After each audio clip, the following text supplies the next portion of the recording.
Hello, we are back. Maybe not we. I'm here with Calvin Wetzel, fellow Her Hoop Stats contributor, my guy from Spread the Floor, and we're joined by one of the most prolific shooters in college basketball history, ready to cement her name on the sport forever in a few weeks. We'll actually be betting on that at the very end of this episode. Calvin and I have different thoughts about when it's going to happen, but Taylor Robertson, T-Rob, welcome to the show. Thank you for having me. Absolutely. I have to say this, get it out now. My entire family went to UT. I'm very sorry. I didn't do it though. I did I'll not. forgive them. Oh God, and she's nice. I went the D3 route, figured I would transfer eventually, but I have never been to Norman, Oklahoma. I've heard it's a great time from all my friends who went there. I know that you had family bonds. That was kind of one of the big factors in your decision end up choosing OU. But what is it about Norman that people like me who have never been are missing out on? Norman's a cool town. There's always something to do, something going on, whether it's on campus for college kids or just like in the community. There's always things going around. And Oklahoma City is not that far, so that's always a cool thing to have, like the Thunder's in town. So it's always fun to go and watch them play too. They could use some shooters right now. Yeah. Now, Calvin, I do. Calvin didn't believe me, but I was reading this awesome article about you by Emily Schumacher in Sports Illustrated. All shooters are superstitious, but this mozzarella cheese stick thing. One, were they from your high school? I know Sonic makes great cheese sticks. My wife loves mozzarella sticks. So one, where were they from? Two, is there a new snack now on game day? They were from Sonic, and that was strictly just a high school thing. Definitely not anymore. I don't really have too many food superstitions anymore. It's mostly just like basketball wise, like getting my shots up in pregame and putting my shoes on the same way and stuff like that. So Daniel, you haven't sent me that link yet. I haven't even read this. What is this cheese stick story with the superstition? This is from high school? Before every game in high school, I would always eat mozzarella sticks from Sonic for lunch on game days. My mom would pick it up and bring it home for me to eat. And yeah, that's about it. Hey, I mean, that's definitely the most random one I've ever heard of. I love it. We don't have Sonic where we live in New York City, and we're in Texas for a little while. My wife is obsessed with cheese sticks from Sonic. She dips them in ketchup though. I find it. I've never. I find it insane. I mean, I'm thinking about divorce after that one, but yeah, I'm. All great shooters have so many things they go through prep wise. What's your typical game day like? In pregame, I always get out there around 2 hours before tip, and I go through my normal shooting routine. I do like form shots, mid-range at all the 5 spots, like 10 of each, and then back it up and do threes at each spot, and then free throws. And then I don't know how specific you want me to be, but like I'll do like one leg free throws, and then I'll back up and do a couple threes, like just like balance stuff, and then I'll do deep ones, and then a little off the dribble, and then just like game shots. And then I'll go and sit down for a little bit before team warm-up start and just take it in. Love that. Yeah, I'm gonna have to eat some cheese sticks from Sonic before my next rec league game, because obviously whatever you're doing's been has worked out for you. But yeah, I wanted to ask a little bit about kind of playing for Coach Bronchek, because I live in like Missouri Valley territory. You can probably see the Illinois State stuff behind me. So when she was at Drake, she came here. We played them twice a year, and I kind of got pretty familiar with her system. Obviously very up tempo, just unique system. Like you played 3 years before her, right? And then she came and took over the program. Like, what was it like kind of adjusting to her style of play? Her style of play is fun. It's fun for everybody. Everybody's got the green light, and we don't really have a lot of plays. We just kind of have actions, and it's on us to just make reads, and that's what makes it so fun for us to play in and also fun to watch because we're just playing basketball.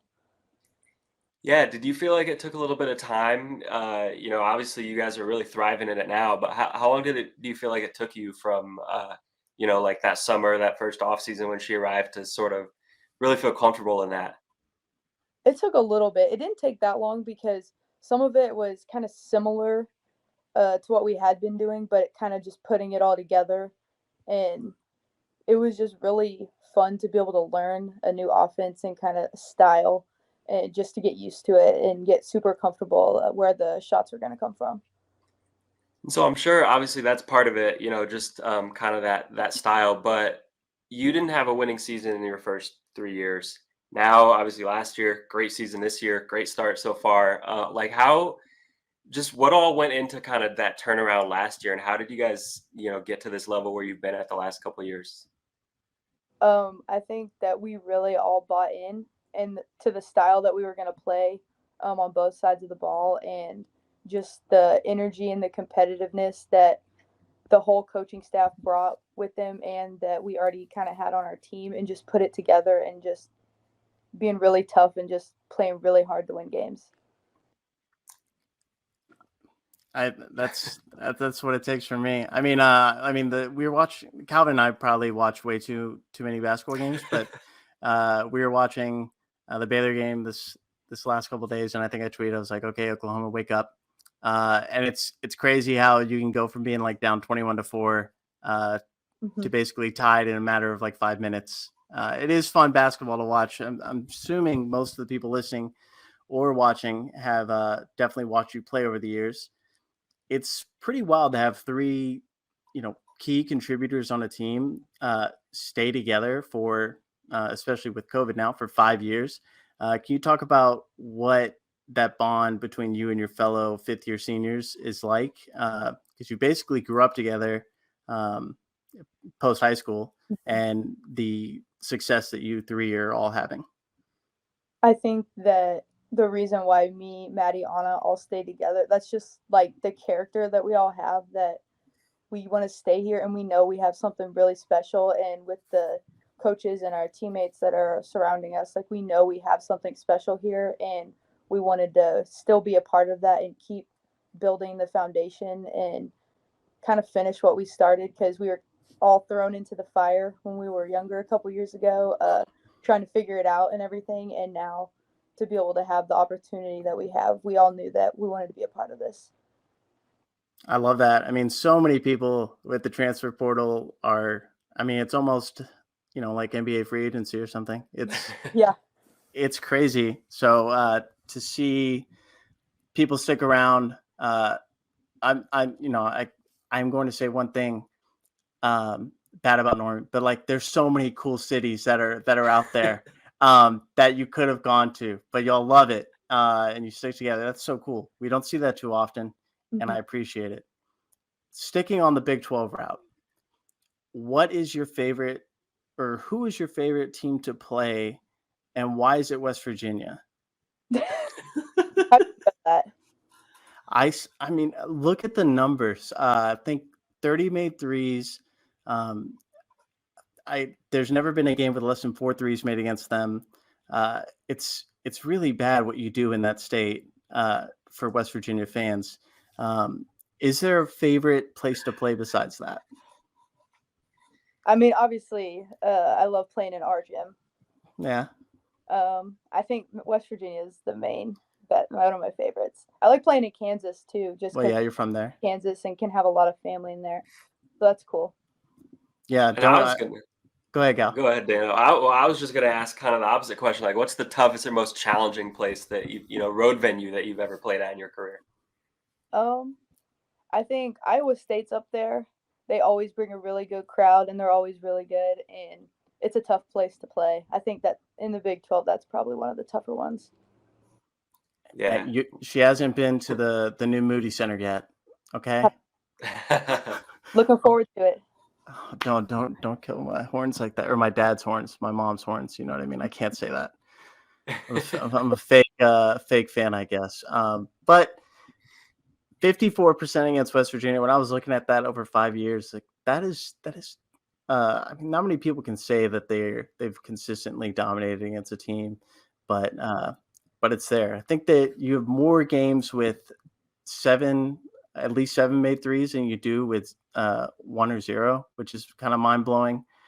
There's like one game in your career where you attempted no field goals your freshman year. I just can't imagine Taylor Robertson doing that. You know what I mean? Yeah. I don't know if that would really happen as much now. I'd hope not. And Calvin, you had a crazy stat about the comparison of her 3s to 2s. I had a couple stats, but the one you're talking about first off is, I mean, obviously you've always taken more 3s than 2s, but this year in particular, you've taken 93 3s and you've taken 8 2s in like whatever, how many games you played, more than 8. It's like less than 1 a game. Like obviously everyone knows what you're going to do. It's not like it's a secret that you're, like if you're 40 feet out, it doesn't matter. Like everyone knows you could pull it, like what, but you still get those good looks off. You still get 7, 8 good shot attempts a game from deep. Like how are you able to get your shots when like entire game plans are sometimes just devised around you like that? I think a lot of credit should go to my teammates for that, because they're the ones, they either set me a screen to get me open for a split second so I can get it off, or they're like always finding me in transition, because usually that's the easiest time for me to try to get a clean look, because defense is scrambling back, because a lot of teams run back to the paint first trying to prevent layups. When they play us, they kind of have to try to do both. So when they're not paying attention or they run back in trying to prevent the layup, then all the guards, they always seem to find me in transition throwing the ball ahead. Yeah, I love that. And I mean, obviously that fits you guys, system perfectly. And Mm-hmm. You guys are, one of the most up-tempo teams. I believe, I was looking this up earlier, the lowest number of seconds per possession. So like the fastest team in the country in terms of like how long your possessions are, because you just have so many transition opportunities. So, I mean, you guys weren't, necessarily like a slow team before Coach Bronchek got there, but obviously now you guys have even kind of ramped it up. Do you feel like that has really just kind of helped open things up for you? Yeah, I think it was beneficial that before Coach Jenny got here, we kind of were already a little bit up tempo and not just like walking the ball up the floor. So we kind of were used to it a little bit. I don't know how much I kept talking in case it was working, but I did. It's all good. We definitely heard that you already played with, at least some tempo, and she kind of just opened it up for you guys.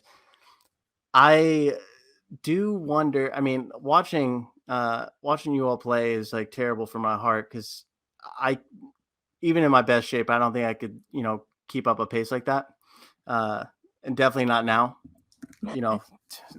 10 years post grad almost. No, I'm not that. 8 years post grad.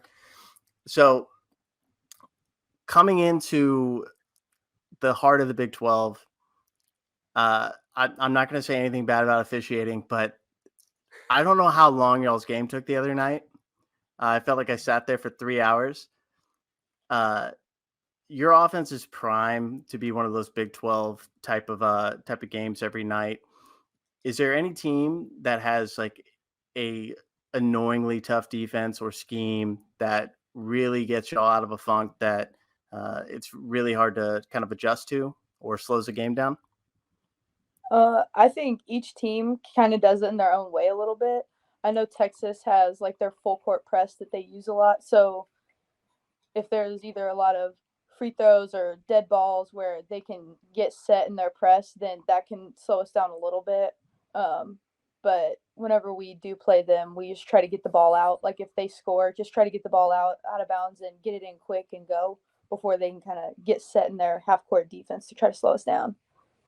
Yeah, I mean, I watched them foul TCU a million times the other night. TCU shot 42 free throws and 42 field goals. It was just stupid. Along the same lines of like, teams that maybe can kind of get you out of your rhythm, just am curious about like maybe a player who has been able to do that, or like just who in your career has been like the toughest defender that's guarded you, or that one player who you're like, man, I wouldn't mind if I was never guarded by them again. That's a hard one because it kind of depends on the game too, where I think one of the hardest ones I've ever had was Dee Dee Richards from Baylor a couple years ago. Yeah. She was our first guest on the show. She was really good. Yeah, we're gonna have to shout Dee Dee out. We'll clip this. So I'll see her in New York in a few months here. Big ups from Taylor there. I mean, that Baylor team was tough. Yeah. God, that feels so long ago. Yes. It does. Calvin, what was that stat you had about her 3-point foul rate or something like that? So I mean, this made me think of like James Harden or something. I know you're a James Harden fan. Wait, Dano, but oh, I thought you were saying Taylor was. I was about. Oh no, well maybe I don't know. I know you are. Taylor, are you? I mean, I like him. I like Steph Curry more though. He's my favorite. I mean, yeah, okay, fair. Yeah, okay. So last year you got fouled on 24 threes, which was more than any other entire team in the country except for New Mexico. They had 25. So like 300 some entire teams in the country didn't do this as much as you individually did.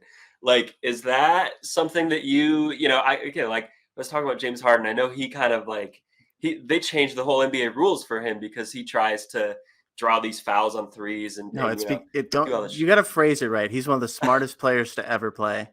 No shade. I like it. It is smart. Then that's what I want to ask you about. Is it something that you feel like you have like intentionally, tried to be smart about it and try to draw fouls or catch defenders, when they're jumping, or is that something that you just take so many threes, you like naturally get fouled on a bunch because you just shoot so many?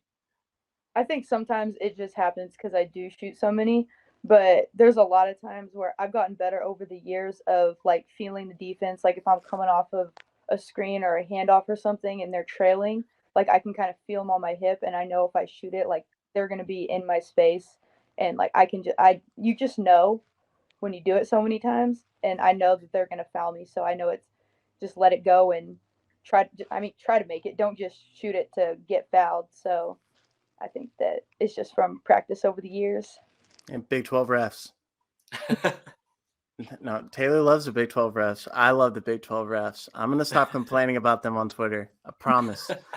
Okay. All right. So right now you are at 486 career made threes. Is that right? That's what I added up. Yeah. Okay. Is there like a counter or anything like do they have some type of sign or anything in the stadium at OU? Yeah. Down on the floor. They've had it all year this year where it's a little tracker that they move every time I make one, which is cool. So sick. That's so sick. I love that. So we are 13 away from tying, right? Is my math off on that? Wait, you said no, 11. 497, right? Yeah. So 11. Yeah, 11 to tie, 12 to break, I think. Does that sound right? Okay. All right, let's look at the last three games. Yep, 6, 4. All right. So if people who follow her hoop stats, you also should know about Spread the Floor. Her hoop stats, basically betting advice, where we only bet on women's basketball. We give advice. We have shows, whatnot. Calvin and I bet on a lot of women's basketball. We love betting on you, Taylor. We'll say that. But this bet is a friendly bet between Calvin and I. We want to bet on which game that you will break the record. So I'm going to jump out and say that you are going to do it at home against Kansas. It's only natural. That's 3 games from now. I know you're better, or in the Big 12 over your career, I think 43% on the road, 40% at home. Going to have 1 or 2 big games come Kansas time. It's go time. You know what I'm saying? Yeah. So that's what I'm saying. Yeah. So see, the thing is, so when Dana and I were texting about this, I said like, all right, and I picked first, and I said like, I'm gonna go with the fourth game from now on the road at TCU. But like, the more I think about it, I mean, like, I feel like I'm probably selling you short on that. Like, number one, because I feel like you Yeah. get there in 3 games. Yeah. Number two, because like you have to do it at home. But it also like doesn't work as a bet if I pick the same thing as That's Dano. true. But you So did pick first. I did pick first. Are you saying So you knew I was going to be basic about it?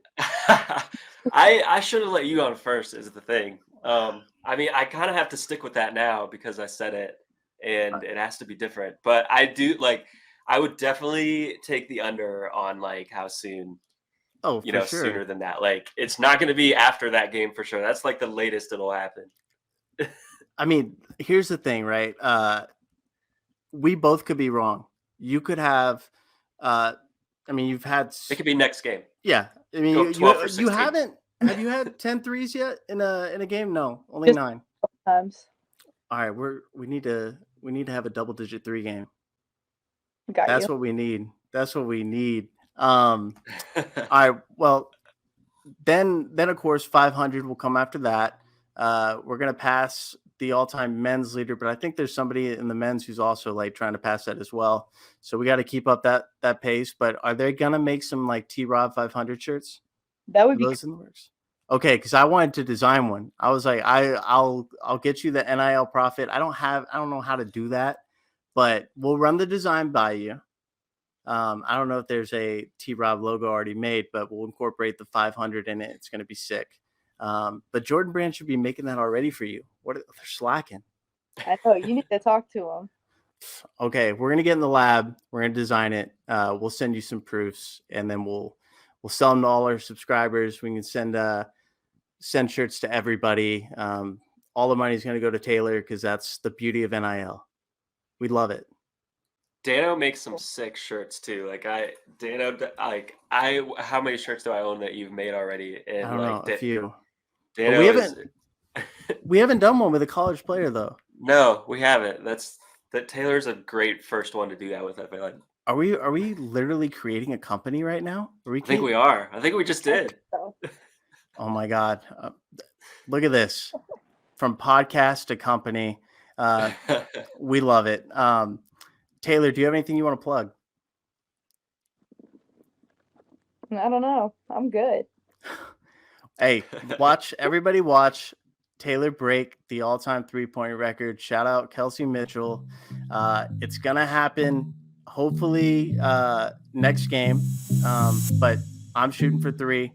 It's going to be a beautiful moment. But yeah, watch OU women's basketball all the time. Look up their stats right now. They're insane on our website, herhoopstats.com.